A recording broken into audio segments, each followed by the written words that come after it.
انا واثقه ان الطريقه دي اول مره تشوفيها واول مره هتعرفيها، بس بجد هتندمي ان انت ما جربتيهاش قبل كده.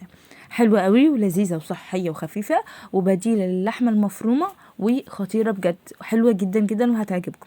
قبل ما نبدا في الفيديو متنسيش تشتركي في القناه وتعملي لايك عشان تدعميني، ودعمكم بيفرحنا ويخلينا نستمر، وشكرا لكم مقدما. اول حاجه هنجيب حله كبيره فيها ميه ونسيبها تغلي معانا على النار، واول ما تغلي هنزل بشويه من الملح وكميه المكرونه بتاعتي، سواء بقى اقلام اسباجيتي صغيره النوع اللي انت بتحبيه، وهقلبها تقليب مستمر لمده 7 دقايق. يعني اقلبها دقيقه واسيبها دقيقه، اقلبها دقيقه واسيبها دقيقتين لمده 7 دقايق، وهتكون واشيل المكرونه وهي 3/4 سوا، ما تبقاش خدت سوا كامله، لا 3/4 سوا، واسيبها على جنب.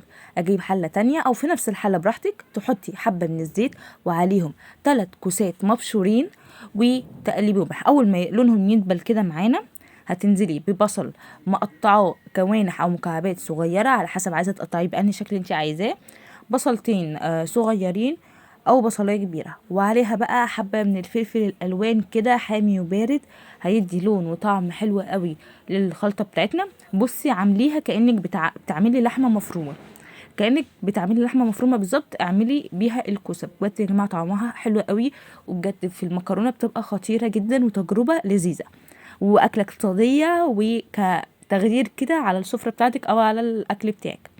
واول ما يدبل معايا الخضار بالشكل ده، يدبل شويه، هكون مجهزه حوالي نص كيلو او كيلو الا ربع من الطماطم وضربهم في الخلاط، وبرده على حسب كميه المكرونه اللي انت هتعمليها هضربهم في الخلاط كويس قوي. وبعد كده هنزل على الخلطه بتاعتنا او المكونات بتاعتنا، الكوسه بقى والفلفل والجزر والحاجات دي، وهسيبها تتسبك تماما. واثناء ما هي بتتسبك هسيبها تماما، مش هحط فيها توابل.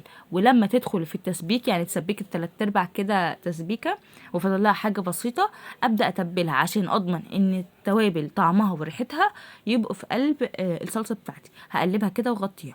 وهنا كانت قربت تتسبك معايا، حطيت مكونين بس، فلفل اسود وملح وذره بسيطه خالص من السكر عشان الحموضه. عايزه اقولك استكفي بفلفل اسود بس لو عايزه، بتدي طعم وريحه للصلصه كده زي اكلات زمان والمكرونه بتاعت زمان، حلوه قوي. وجربيها، لا نحط بقى 7 بهارات ولا توابل لحمه ولا فراخ ولا اي حاجه، عايزه تحطي براحتك تماما، بس عايزه تستكفي بالفلفل الاسود بس والملح، حلو قوي.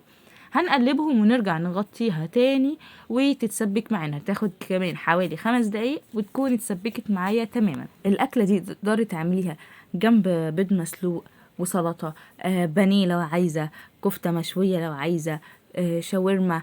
بصي اي حاجه تقدري تاكليها كده اصلا، بس كاكله مختلفه متنوعه واقتصاديه كده ولذيذه وحلوه ومش مكلفه خالص. وهنا كانت اتسبكت معايا، وبصي بقى الالوان والشكل الخطير اللي بقى في الاخر. هجيب المكرونه بتاعتي اللي انا مسويها 3/4 سوا، عشان احنا لما بنحطها بتكمل سواها مع الصلصه. هقلبها بقى كويس قوي، وتتاكدي ان انت قلبتيها كويس قوي من تحت وفوق عشان تتاكدي ان الكوسه والصلصه اتوزعت في كل المكرونه بتاعتك. يا جماعه بجد الطريقه دي تحفه وهتعجبكم قوي، وصحيه ومختلفه للاولاد. لو عايزه تعملي اكله اقتصاديه وعايزه تعملي مكرونه، ما تعمليش مكرونه مثلا وسلطه وبس وكده، لا، دلعي المكرونه، اعملي لها كوسه بقى وحورات مفلفله وطعمها لذيذ وحلوه جدا. عايزه اقول لكم ان هي طلعت حراقه معايا، مش عايزين الفلفل الحراق استغنوا عنه عادي. وطريقتها يا جماعه كانت خطيره بجد، من اول مره جربتها بقيت كل شويه اعملها من جمالها، بجد حلوه قوي ولذيذه ومختلفه. وبس كده وصلنا لاخر الفيديو، بس قبل ما نخلص ما تنسيش تشتركي في القناه وتعملي لي لايك وكومنت عشان تدعميني. ولو عايزين وصفه جديده او اي وصفه في دماغكم اكتبوا لي في الكومنتات وان شاء الله نعملها.